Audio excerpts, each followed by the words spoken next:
How's it going, guys? We are live. Welcome to the Bags to Riches podcast. I'm your host, Zach Ginn. On today's episode, we're going to be talking about how to go from 0 properties to over 100 rental properties with the power of wholesaling real estate. The most exciting part about this is I have Dave Payerchin on, and Dave actually did this for real.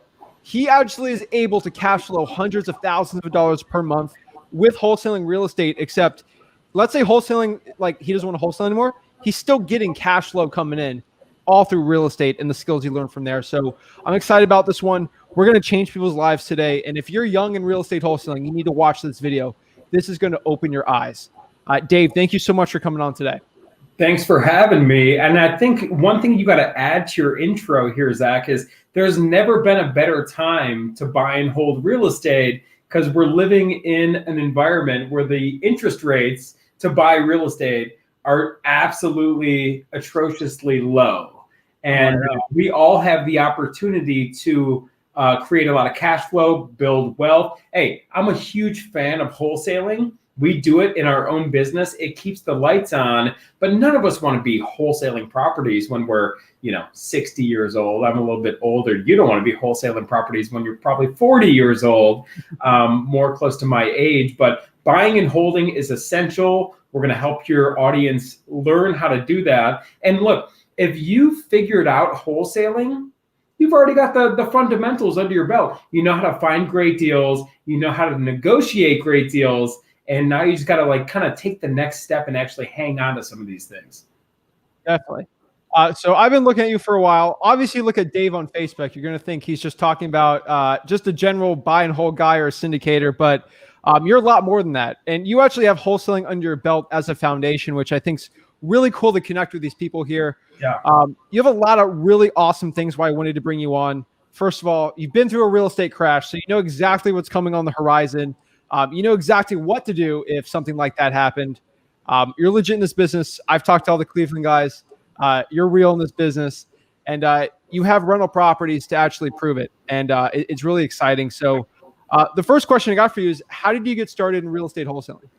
Well, I will answer that. And we all got our story. But for the listeners, I don't foresee a crash happening anytime soon. And we'll build on that. Okay. I think that's, for lack of a better term, that could be like a clickbait thing. I know you don't use that on the screenshot or whatever you're gonna thumbnail you're gonna promote this with, but no, I think now's a great time to be buying assets, and we'll definitely dive deep. Don't worry about a crash, everybody. We got lots to talk about, but I started my journey like a lot of people. I actually started at the bookstores, reading all the books I could on real estate, wanting to build wealth.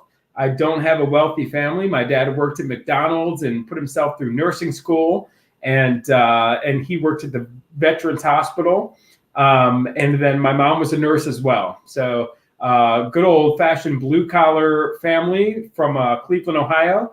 And I moved out right after high school, barely finished high school, moved out to Arizona, did construction jobs, and wanted more out of my life and just didn't want to move back to Ohio. I was in my young 20s and ventured out. I bought courses like Carlton Sheets course and, old school courses. Yeah, I wanted to be successful, like probably a lot of your listeners, and just made it happen. So I started out driving neighborhoods and finding the owners and tracking down owners. The fundamentals have not changed from this business. And everything we get into today, Zach, it's the same stuff, man. I mean, you find a good deal, you flip a good deal, you make money. But, my story, we all have our own journey. I started back in 2005. Now, you're a young buck. You're 20. Are you old enough to have a beer yet? Or how old are you? I'm 21. I don't drink, but you're 21. Yeah. So do you know what was going on in the real estate market in 05? Yep, I remember. You remember? I was in Port St. Lucie, so it was all rental properties. It was going crazy until 2009, where property values went down 50%. I know in 2010 from 2005. Why was it going crazy? Why was it going crazy? It's a rental market, Port St. Lucie, Florida. It's a suburb of West Palm Beach, and they're all new built constructions. why was the real estate market across the entire nation going crazy? Oh, because they just gave money out. Correct. They're giving money to anybody who had a pulse. They were called ninja loans, no income, no job, no assets. And whenever the money is flowing free like that, it makes everybody a buyer, right? So when everybody's a buyer, and you're selling real estate is the hot commodity to sell. You can make a lot of profits doing that. So that's what I did, my friend. So in 2005, when they were giving away all these ninja loans, I was the one selling these properties. I was driving neighborhoods, finding the owner, getting great deals, wholesaling back in 2005. Everybody was a buyer. In my very first year in business, Zach, I made $180,000 profit. I was 22 years old. Now, giving $180,000 cash to a 22-year-old with zero financial literacy is absolutely a death sentence. It's a hand grenade. It exploded. I went belly up in 07, 08 and had to lick my wounds. But what that experience taught me is that I wanted a business and wanted to create a business like I think probably a lot of your listeners want, is not just relying on wholesaling, not just relying on credit to be loose so I could sell properties.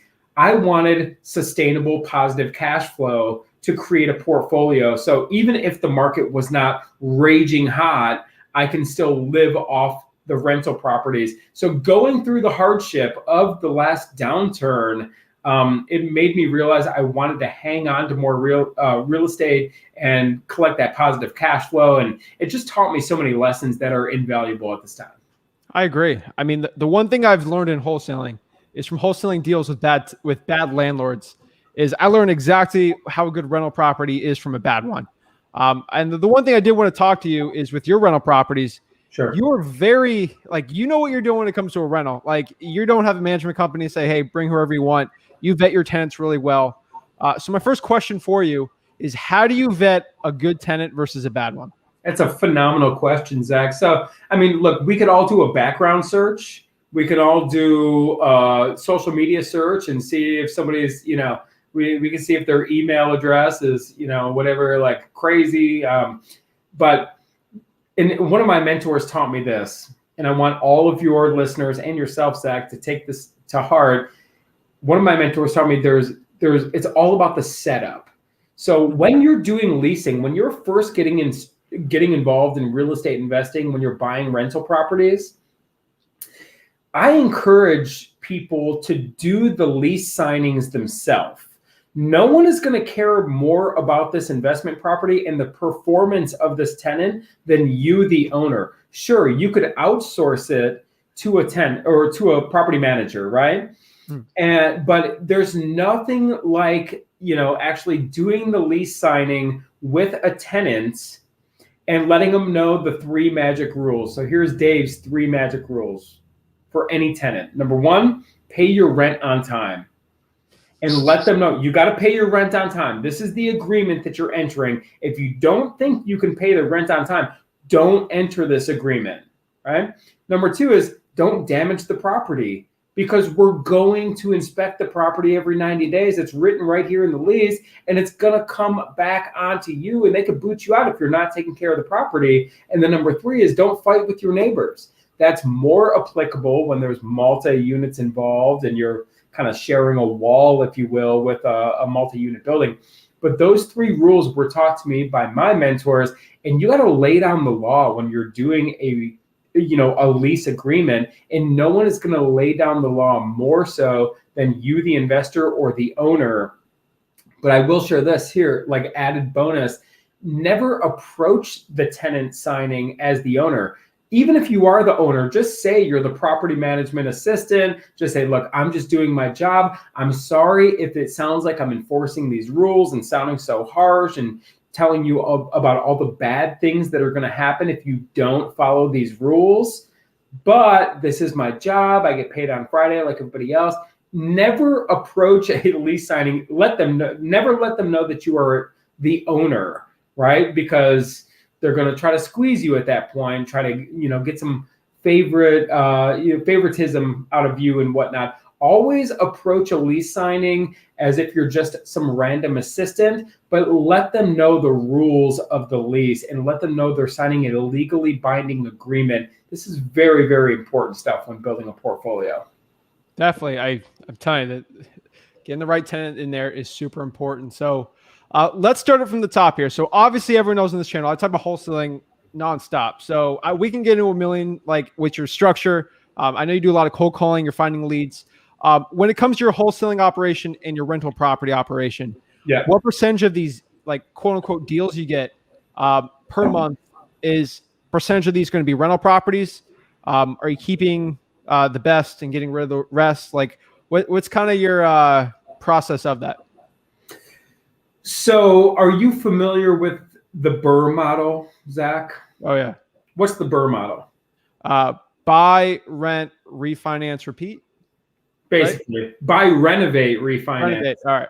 Yeah, no, you got it though. So what are banks lending on? If I found a great deal on a property right now and I was going to buy this property to fix it up, get it rented out, and then go to refinance, and I took it to a bank, what LTV is the bank willing to give me money at? Do you happen to know? Is it 60-40 or 40-60? No, 75%. Okay. So the bank is willing to give us 75% of the value of the property. That's how it works on a BRRRR. Okay, on a BRRRR. Okay. You follow me. So yeah. Let's do a quick example here. So everybody, I don't care if you're on the treadmill or if you're listening in the car, I want you to just visualize here real quick. The property's after repair value is $100K, right? Okay. Let's say you're getting it because you're a great marketer. You listen to this podcast, you know how to find deals, and you're getting it for $50K. Okay. It needs $25,000 in work. What is your all in? 75K, right? 75% of the value, right? Okay. Okay. Got it. All right. What questions do you have? Yeah. So are you talking about loan to value, or is it including the deposit? Like what's the situation with that? Total loan to value. So total Okay. loan to value of the after repair value. Okay. Right? 35. All right. So an investor like me and you, if we're buying a property to fix up and then, do a refinance, when we go to get it refinanced, the bank is only willing to give us 75% of the after repair value of the house. Okay. You got it. Okay. Yeah. So as a real estate entrepreneur, like all of us are, I get this question all the time, Zach, where it's like, well, what percentage of the ones do you keep versus what percentage of the ones do you sell? No one has a cookie cutter formula because you don't know what your marketing is going to bring you. And the question is, how many of these properties can we be all into for 75% or less? Because the only ones that we're hanging on to are the ones that we're all in for 75% or less of the after repair value. Because when we go to refinance, the bank's only giving us 75%. So unless we plan on bringing money to the table at this refinance, we got to be all in for 75%. So let the deal dictate what you're going to do with it. Okay. Does this make sense? And the better deal you could get, the more likely it will be a buy and hold. But if it doesn't fit the all-in 75% of the after repair value, when you refinance, are you prepared to bring money to the table? Because the bank's only giving you 75% minus fees. I mean, they're still going to charge a point for origination. There's going to be closing costs. So the only stuff that we hang on to, which is newly purchased, is stuff that we can be all into for 75% of the value or less. Okay. That's the name of the game. Does that make sense? Yeah. Now, these days in this market, obviously empty nesters around the country, they're not moving. Millennials all over the country are wanting to buy. Construction costs are extremely high. So therefore, we have a hot real estate market because there's very little supply. Everything comes down to supply and demand, right? So in this day and age, yes, we got a ton of cold callers. We do a bunch of direct mail, pay-per-click, the whole deal. But it's getting harder and harder to be all in for 75% or less. As you could imagine, we need to get a great deal on the property, right? So a lot of the stuff we buy, we're all in for 85%. Does that mean we don't do the deal? No, it just means it's probably not the best buy and hold candidate unless we really want to own the property, because we're going to have to come out of pocket to refinance this property. But a lot of the deals so to answer your question, yes, we're flipping more than anything right now, simply because it's very difficult to fit the buy and hold model, the BRRRR model, 75% of the value, to be all in. Does that make sense? Yeah. For also those, would your debt to income ratio be a big factor of this too? Not really. I mean, No. the stuff we're doing, DTI, debt to income ratio, is more so a factor when you are kind of a onesie twosie investor, or you're buying a primary residence for yourself and your family, if that's what you're doing. That's where the DTI comes in.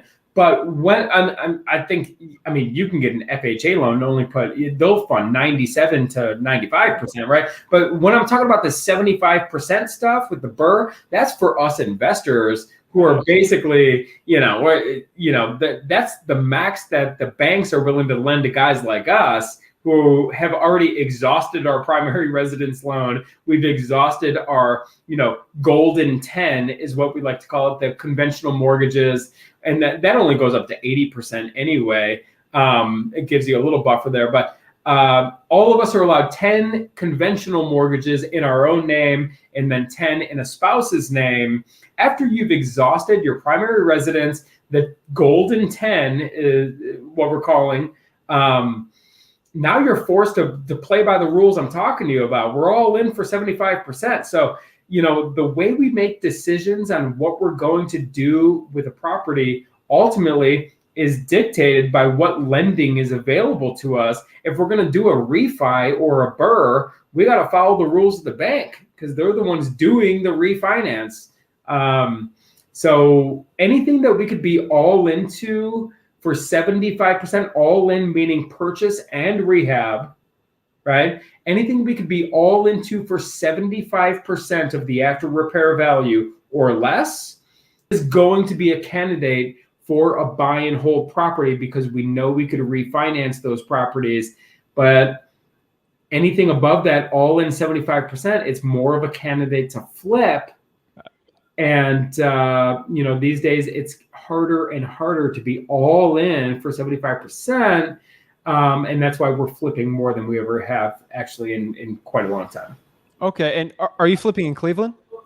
Yeah, we do Cleveland, we do Columbus, Dayton, and Cincinnati. Okay. Wow. And those are pretty good markets. Are you doing more like the lower price points or the medium over there? It's always best to be on the median price range for your listeners. That's going to be the safest bet, because, in inflationary times that we're experiencing right now, people have a little bit of money behind them, and maybe they're living on the low end. Well, they want to move themselves up to the median price range. Well, if things were to shift and you're kind of hedging your portfolio and maybe you're living above your means, and deflationary times or credit crunch or something like that was to happen, well, where you're moving to is that median, that affordable housing. So we're a big, in my personal opinion, affordable housing, real estate that produces cash flow is the strongest asset class in the country right now, in the world, I would say. And so, yes, we're right about that median and just getting the best possible deal we possibly can. I agree. The one thing I do want to talk about before we get into more of a rental property standpoint here is just your opinion. We got younger wholesalers watching this. So people got money. They got a bunch of entrepreneurial friends. They say, let's say you make 100K. A lot of kids watching this making 100K a year wholesaling. So you got an Amazon store, you got cryptocurrency, you got the stock market, you got day trading, you got wholesaling, and then you got doing rental properties. What is your pitch for why rental properties are better than most of those other things besides wholesaling?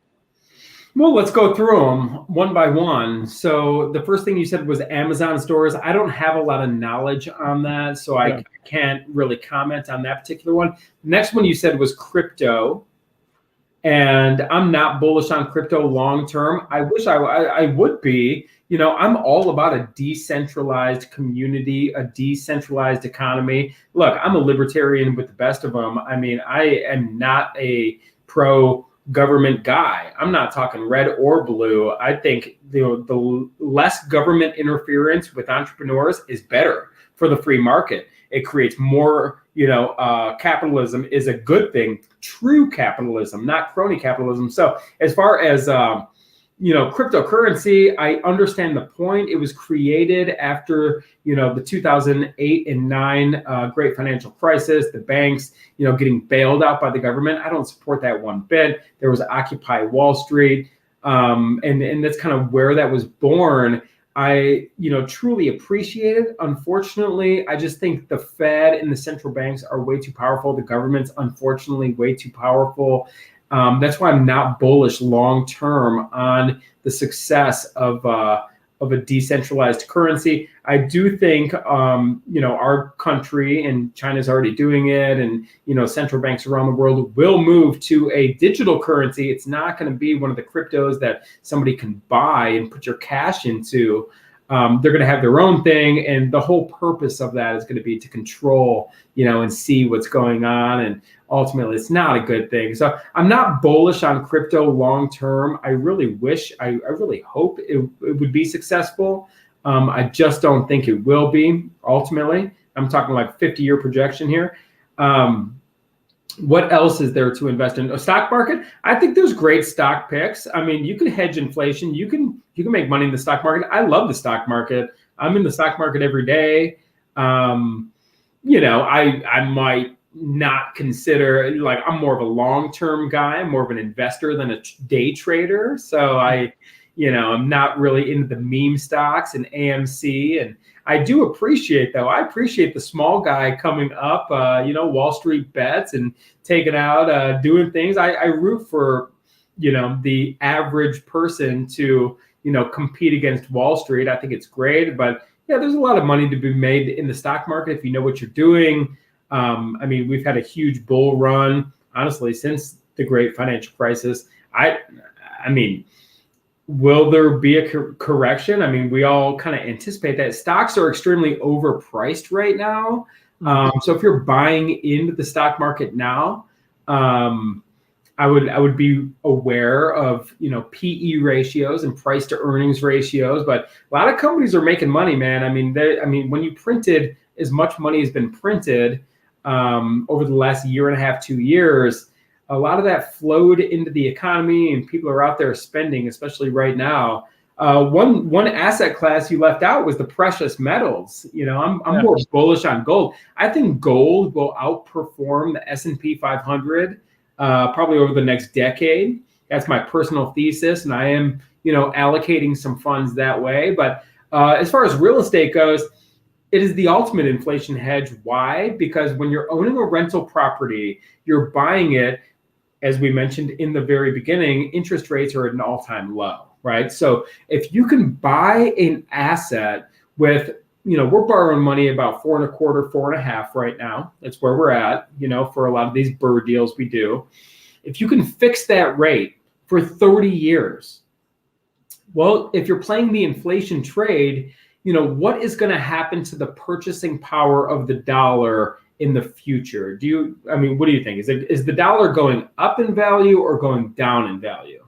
Wasn't the CPI like 5% year over year? CPI is not changing anytime soon. That's a big lie. CPI, right? Excuse me? Is real estate in the CPI? Leasing is. Rents are. Oh, wow. Okay. The challenge, with the CPI that I have and a lot of economists have is, it's basically like the report card for the Fed, but they make their own report card. We all would get A's, so they'll tell you it's 5%, but it's actually 10%. Real inflation is always higher than what they're going to propose. But no, rents are definitely included in the CPI.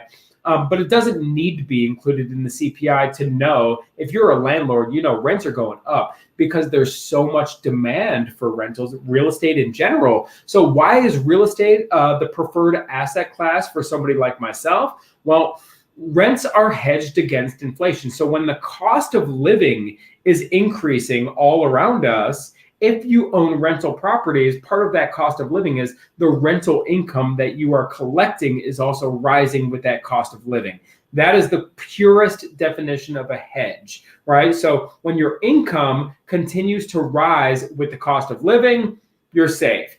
It's the fixed income and the savers who get crushed during inflationary times. If you're fixed on the income that you're getting, you get $500 a month, and that's going to be your income for the next forever. Well, as the cost of living increases, the $500 is not increasing. It's going to put you in a pickle. Well, you can turn that trade on its head by borrowing 30-year fixed rate financing, because when your payment is fixed for all that time, but your rents continue to go up, that payment, for instance, if your payment now is $500 per month, well, that $500, which is going down in value, the $500 that you're paying today, is not going to buy the same amount of goods and services as it will in the future. It's going to buy less, right? So as your dollar goes down in price or in purchasing power, but your income is increasing, that is a great reason why to buy real estate as an inflation hedge, is get that 30-year fixed rate money, because your payment's not going to change, but the rents keep going up. That's as simple as we can possibly keep it here. So you're getting the better end of the trade than the bank, and that's always a good thing, right? Okay. Yeah, I agree. I mean, trust me, rentals are amazing. I love them. Other thing outside of, go ahead. Oh, just was going to say, there's also amazing tax benefits. So you as a wholesaler in your community as wholesalers, you guys realize that's treated as earned income, which is, one of the most expensive, one of the biggest expenses of us in our life. It's taxes and interest. This is like how we live. This is America, right? So, you're paying a lot of tax on your day-to-day wholesale deals.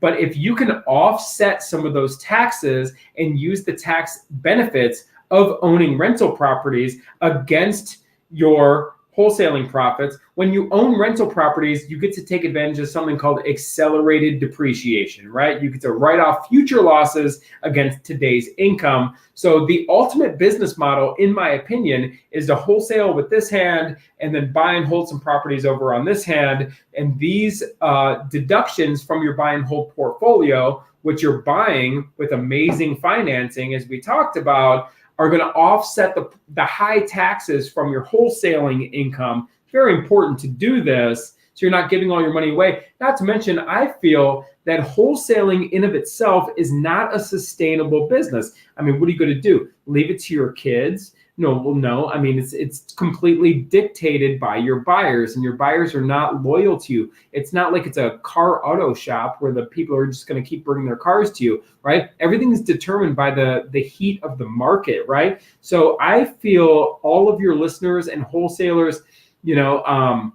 if wholesaling is your main thing, it's a great way to get started. I think you should keep wholesaling, as I am, to keep the lights on and keep the income coming in. But you've got to buy and hold some properties long term, or else you're always going to be chasing the next deal. And then one day you may find yourself, in the future looking back like, damn, I should have kept some of those deals. The number one regret from old people who used to do real estate or did real estate when they're older is, I should have held on to more. Oh, yeah. I'm telling you, there's no publicly traded wholesaling company. There's plenty of hedge funds out there getting rentals, doing very well. So the next option is, do you do any creative financing when it comes to rental properties too? Do a lot. We buy a couple sub twos every month. And creative finance, pretty much every deal we do is creative finance. If you're calling private money creative finance, because every property we purchase, whether it be a flip property or one we're going to burr, we buy with a private lender.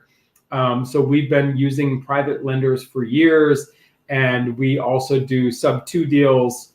we've done some owner financing, but these days, I mean, this hot market, a lot of sellers don't really need to do seller financing. They just want to sell it for cash, and that's kind of the market right now. But we've been doing creative stuff in real estate on the buys and sells, acquisitions and dispositions. We do creative stuff all the time.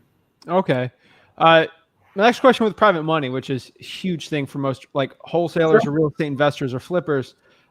Obviously, if someone's brand new and they try to get private money, someone's going to say 10% plus. They're going to be insane. No, I was paying much more than that. Get ready you got to pay to play, Zach. If you don't have a track record, get ready to pay. But you got to ask yourself, what's your potential profit on this deal, right? And even if you're giving away, 30%, 50% of the profit on this deal, what would your profit be if you didn't use the private money and didn't take it down? It'd be zero. So 50% of something is better than 0% of nothing. So get ready to pay to play. If you don't have a track record, you got to pay to play. When we started out, Zach, we were paying 12% plus 3 points and then giving away 50% of the equity on top of that. We were going broke, but we built a track record, and now we're comfortably paying, 9 to, double-digit interests. And our private money has been the biggest thing in our business. We've borrowed tens of millions of dollars in doing it. But when we first started out, get ready to pay to play. I've met guys, Zach, and young guys, and they're always shopping for a better deal on private money, but they're not doing deals. So sometimes you got to get in the game. If the deal's good enough, I got a big deal going on right now, Zach. I'm paying 25% on. Wow. Woo. Because it's massive. But but the deal makes sense. I mean, what are you going to do? Do deals or not do deals? The choice is yours. It's true. My one question for you is don't reveal if you don't want your biggest private money lender. The reason why I want to ask you is, how did you find that person? And how did you cultivate that relationship? So when we first started out, our biggest private money lenders, quite honestly, right now are dentists and doctors. Wow. We work with a lot of them. But when we first started out, it was the woman who was doing my bookkeeping when I was flat broke after crashing in the great financial crisis. She was helping me clean it all up when I was dealing with all this nonsense with the IRS and everybody else. And then I stayed in touch with her. Everything is relationship based. Be kind to people is what I would say. And then go to your immediate network first, right? And everything is a relationship based transaction and business. But the old bookkeeper that I had when I was down and out actually introduced me to a guy who was out in California. Flew out to meet him. But he manages a fund. He raises money and actually buys companies. He's like kind of like a Shark Tank kind of guy.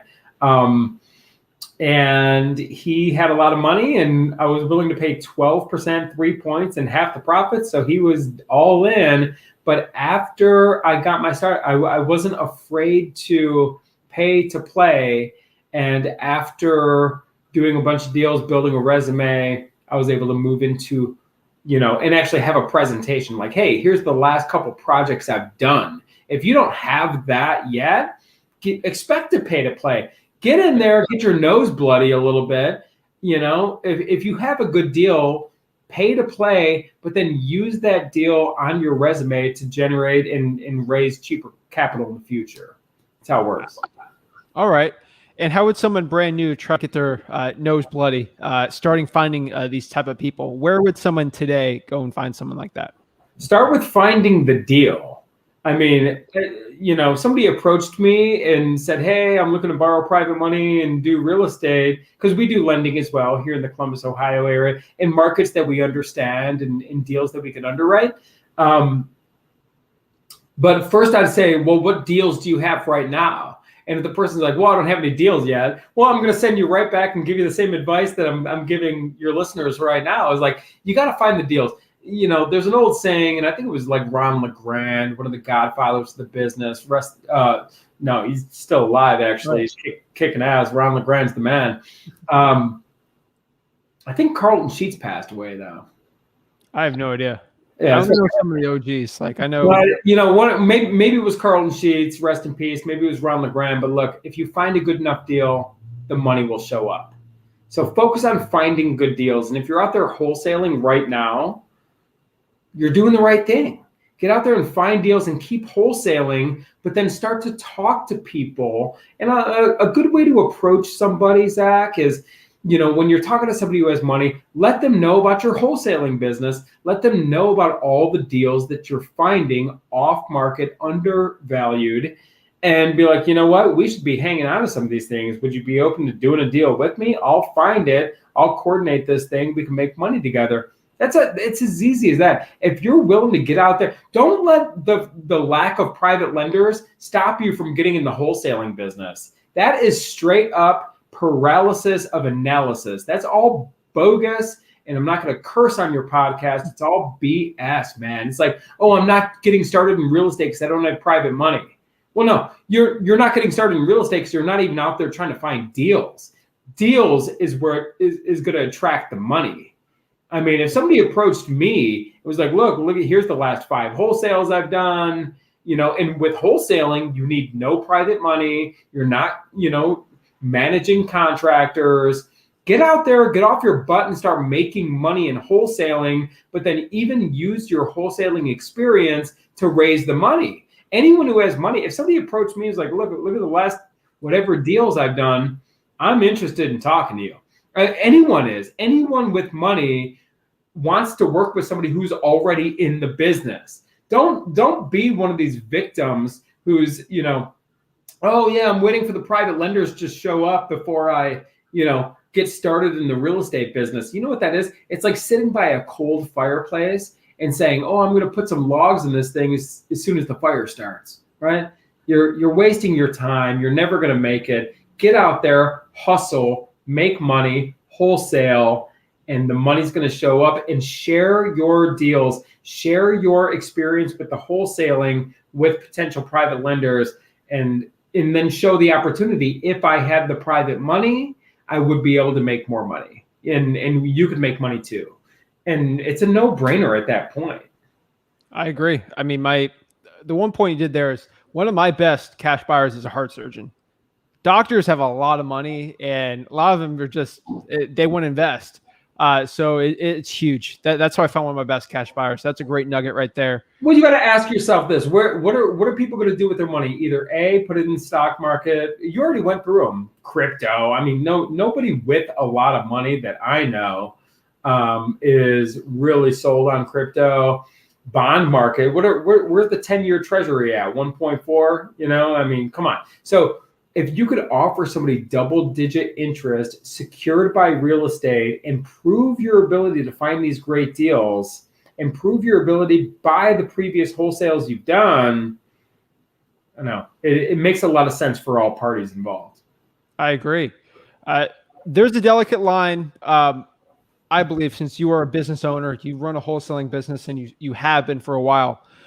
When should someone keep in reinvesting in the business versus actually start buying assets, especially when they're starting out? Keep it small, keep it all, man. I think I don't know. It's not hard to find yourself on a hamster wheel where you keep reinvesting in the business and you're making more money, but then you're also paying more taxes and the expenses keep going up. So you got to look at your own personal situation. And I think, after you've hit that 2-year mark where you actually have the ability to qualify for good long-term financing, you really got to take a good hard look at hanging on to some stuff. If you're wholesaling because there's just no opportunities for you to buy and hold, hey, do what you got to do to keep the lights on. I completely respect that. But I mean, if you've been doing this and like you actually are, have the ability to borrow, buy and hold money, you got to ask yourself, what's stopping you? Because if you don't hang on to some assets, you're going to be looking for a job at some point. You gotta hang on to some assets. I've learned this lesson myself, Zach. And so I would say, like, what is your ability to qualify for financing? And then at that point, if you got a lender on the hook where you can get some 30-year money, I don't know. I think the decision it answers itself. It's like, dude, put the money towards a down payment or put the money towards holding on to assets. If you could keep your lights on and pay yourself and feed your family and feed yourself, and then have the ability to buy and hold properties, that's the answer. Don't increase your overhead to make more money if it's only going to be taxed higher. Like, focus on taking advantage of the low interest we're all exposed to right now. And you got to hang on to some stuff. Do you agree? I agree. I mean, assets are, it's what, if wholesaling gets banned tomorrow, there's double closings or everything. I mean, I'm not in fear. I don't encourage any of your listeners to live in fear of wholesaling is going to get banned. There's always a way to make money, but any of the quick money we make in real estate is highly taxed. And all the richest people who've ever lived, who've owned real estate, they've owned it. They've owned real estate. That's going to produce the tax benefits and the long-term residual wealth that we're looking for. I 100% agree. The next question I have for you here is in your wholesaling business and in your regular business now. So right now, there's a lot of people watching this. They're making money. What is your guide from someone to get from 0 to 1 rental property and then from 1 to 5? Wholesaling full time, then trying to get some rentals on the side. They don't know anything what to do. They're brand new. They're cash heavy, but they don't have any assets. What is your plan, or what would you tell that person what they should be doing? So it's easy I have the easy answer, and unfortunately it's probably been the played out answer, but I want everyone to take this wholeheartedly is you got to find, and I'm going to say find out. I don't even want to use the M word. You know what the M word I'm going to say is? Mentorship. Exactly, man. Because that word has been watered down so hard, right? And I had this conversation with a good friend today. Like, he was getting into some stuff and we were getting into some stuff about just high level, finance and everything that we talk about every day. And, he's like, where do you learn this stuff? Because I was like helping him, and I'm like, bro, I have friends who are in their 60s and 70s, man. And these have been my friends since they've been in their 50s and 40s, and I've been in my 20s, you got to find friends, or the M word, people willing to help you who have what you have, who have a business that you want.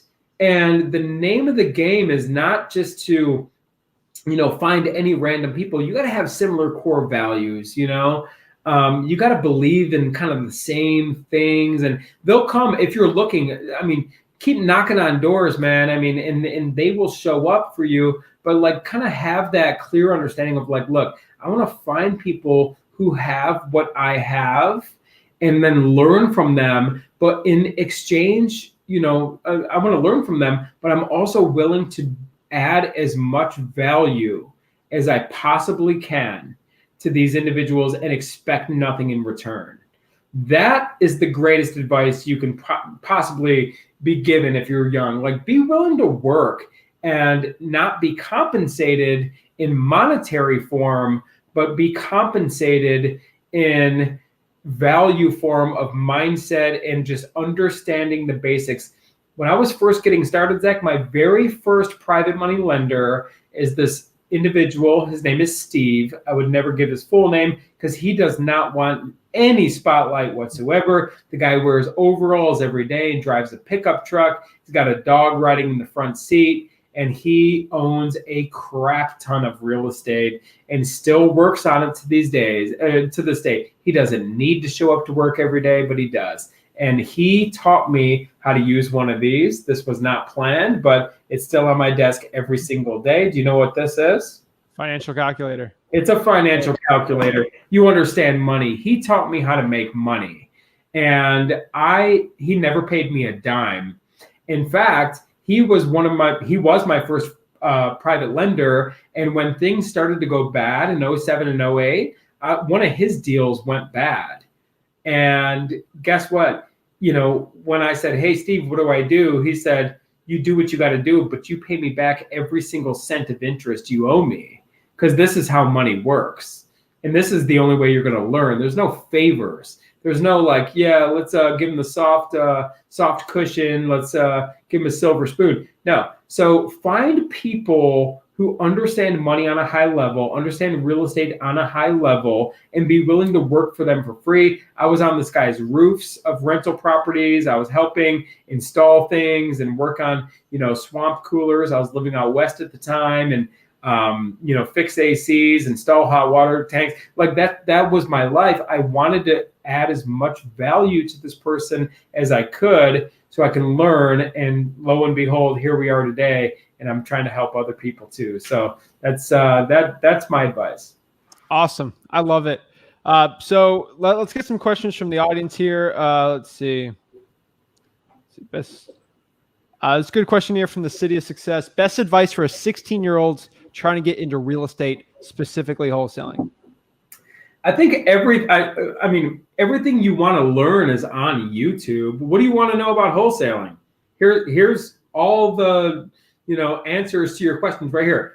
Find an off-market deal, negotiate it, put it in contract, and then find a buyer who's willing to pay more, and then earn a spread.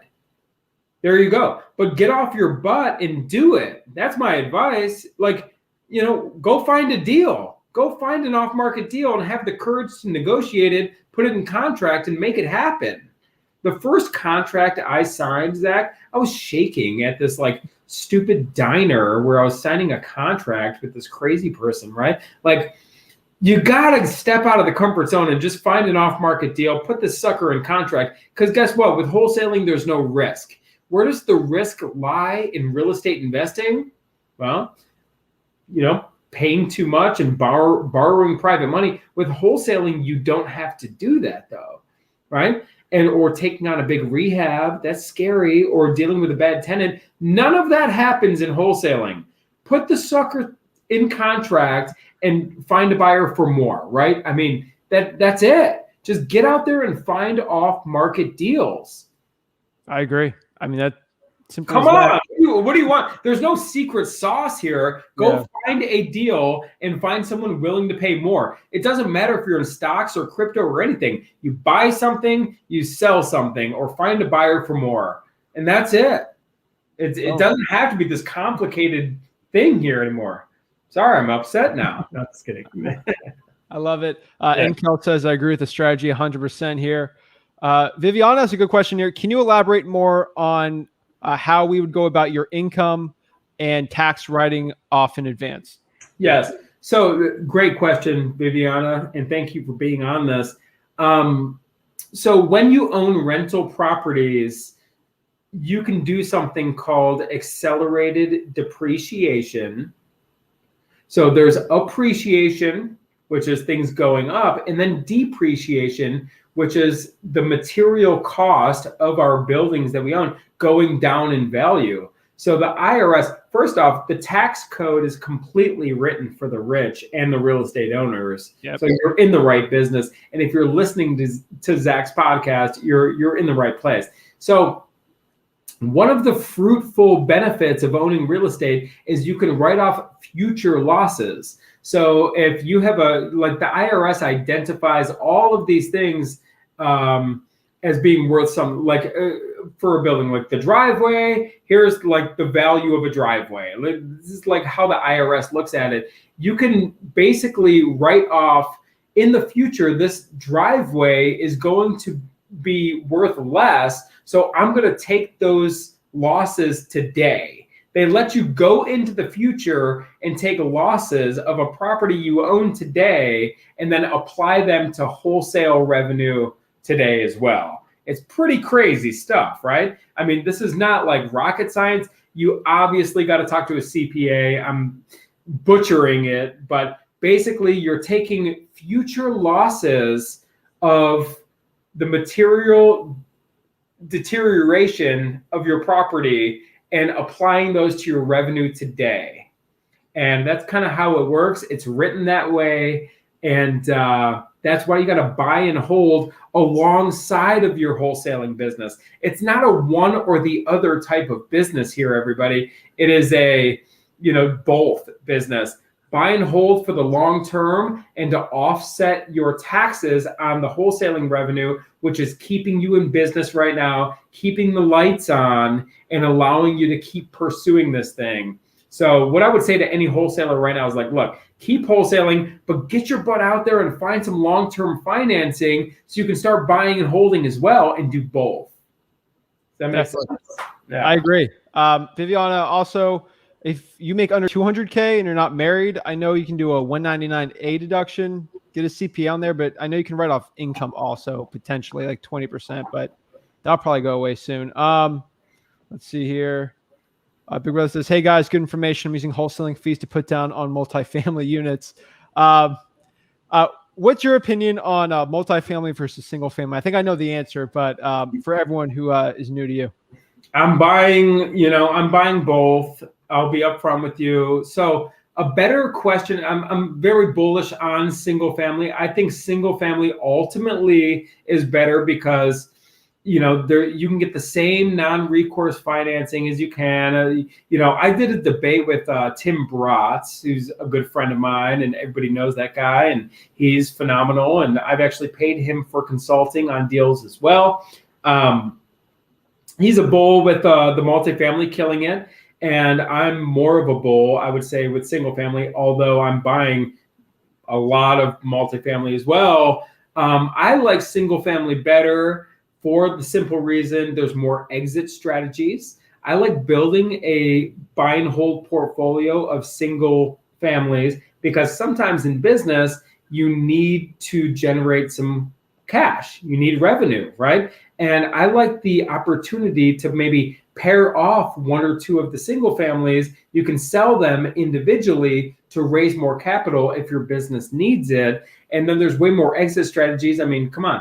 I mean, you could do a land contract. You can sell it on owner financing. You can, sell it to a tenant and sell it to an FHA buyer. You can't do that with any of your tenants. And then I also think COVID opened a lot of our eyes to people don't want to be as much in apartments as they do in the space of a single family home, have a pet. If we're all stuck at home anyway, what would you rather be in, single family or multifamily? But both provide their own benefits. I deal with both. I think the key is this, everybody, whether it's single family or multifamily, I think there's way more single family out there to choose from. So if you're just getting started, don't just sit around and wait for a multifamily to come across your plate. Get out there and there's so many thousands of single families to go after. Always be up at the plate, swinging the bat at single families, making money in single family. And what you're going to find is once you're good at finding deals, then you're going to find multifamily as well. It's not a one or the other. I prefer single family just because there's way more of them. The vast majority of my portfolio is built on single family. But stick to the affordable housing, whether it be single family or multifamily. Affordable housing is going to serve you well. That produces a cash flow. The financing is pretty similar for either one, although you can get true 30-year fixed rate money on the single family, not so much on the multifamily. So the financing is actually a little better of what you can get with the single family, but you can scale much more rapidly with multifamily. But if you're just getting started, come on, what are you trying to scale? You're at 0 right now. Let's get you to 1 before we get you to let's scale across the country and do this, that, and the other. So I think multifamily is much more sexy. It sounds a lot better, probably looks a lot better on Instagram, but I encourage people to do both. But if you're just getting started, get in the single family ring, stick to the affordable housing, and just get a couple of deals under your belt. I agree. Great question here from someone on the group here is, what does your team look like and what systems do you have in place right now? So systems are key. We have a operations manager, and really we've broken our business down to 4 departments. So we have acquisitions, we have rehab, we have property management, and we have dispositions. So acquisitions, we have 6 cold callers right now, banging the phones all day. And then when they find somebody who is remotely interested in selling their property, they send it to an acquisitions manager. We have 2 acquisitions managers who are going to close the deal, work the deal, do the podio, follow up with this lead and whatnot. We still do direct mail and PPC as well. Be careful with PPC. I encourage everyone to do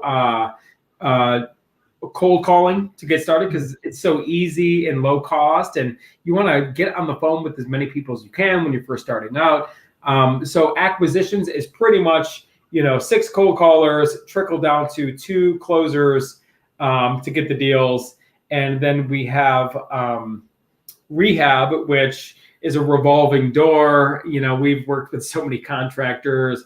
Protect yourself when you're rehabbing as many properties as we do, but that's a whole department in of itself. It kind of describes itself, but so many contractors. We work with subs, so we don't have anyone on staff that is just doing our rehabs. We have outsourced it. But it is a hiring and firing machine, paperwork machine, which we've mastered. But my goodness, we used to have a project manager, and we actually have a guy on staff that writes our scopes and kind of checks in with the contractors. We do have in the field inspectors just to kind of like make sure, and you could do that yourself, like if you're just getting started. But that's like rehab. Rehab is very much outsourced but managed. And then property management, like I said, I think there's no better thing you could be doing with your time than doing the actual setup. Sit down with a tenant, let them know the laws of the land, the lay of the land, if you will, because no one's ever going to care about this property more than you. And let them know the 3 rules. Hey, pay your rent on time, don't damage the property, and don't mess with your neighbors. More applicable for the multifamily. People want to fight, get arrested, do their own thing, but you only care about the property. But when you're doing these lease signings, we still do all of our own lease signings because that's how important we feel it is. And as far as the rent collection, we do work with a third party through the property management software we use, AppFolio, so people could pay their rent online and things like that. But as far as the maintenance, inspections, and lease signings, we handle all that ourselves. And then finally, disposition. That's probably the easiest department right now in today's times. Dispo, and anyone can sell a good deal, So, we do have a dispositions person who sells our wholesale deals. And we're trying not to sell too many of the rentals. In fact, we do more wholesaling. We do some fix and flip as well, but a lot of wholesaling, fix and flip. It's just dispo's easy. That's wiffle ball. The hardest thing right now is finding good off-market deals to buy. Second hardest thing is kind of setting up. All right. Looks like he hopped off by accident. Looks like his internet went out, which is fine. So overall, we're going to give this a couple minutes, see if Dave can hop back on here, but no big deal. But great lessons I'm learning from this one. But going from 0 to 100 deals, it's 0 to 100 rental properties is amazing. I think I'm learning a lot here. Obviously, I'm not the biggest guy when it comes to learning loans or borrowing money for like on the Burr model. I'm not big on that. Big on private money.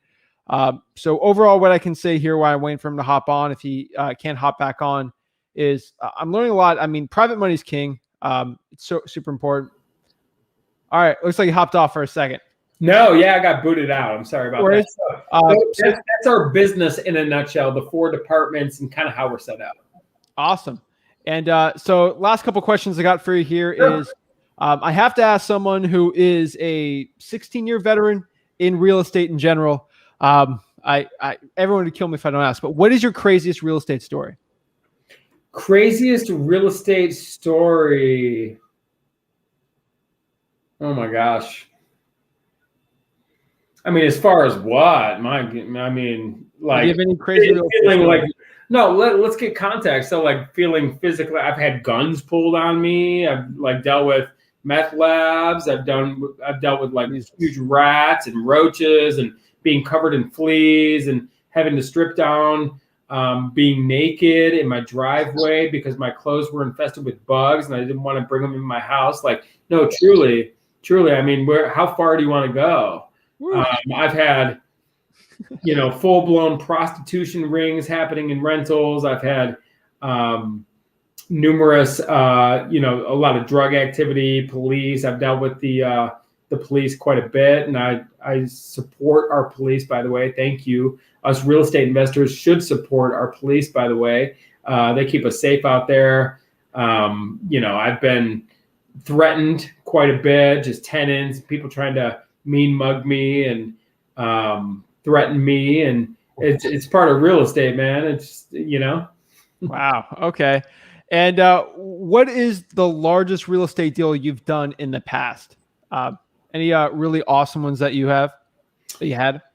Yeah, I mean, we've sold numerous packages of properties, and we have, netted over $100,000 on one single deal of just selling, 10 or so properties. But the biggest deal I've ever done, I'm actually in right now. It's over 400 units, and we're in contract, and I got to wake up in the morning and go meet an appraiser to we're solidifying this deal. So the best is yet to come, I will say, as far as the biggest, but there's been, I would say the biggest up to this point has been big refis. I mean, we've refied 10 or 20 properties at a time, and that's where you can really pull out 300,000 or 400,000 tax free.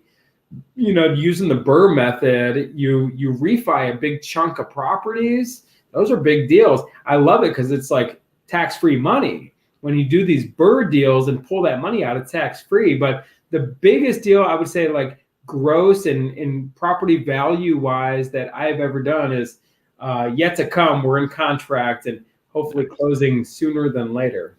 Exciting. Thank you, bro. And what are some of the biggest lessons that you could tell your younger self that could have helped you out a lot in the process? Great question. So younger self, Colin Andrews, what's going on, man? I got a little comment going on right here. So biggest lessons are, don't try to do it all yourself and be a lone wolf.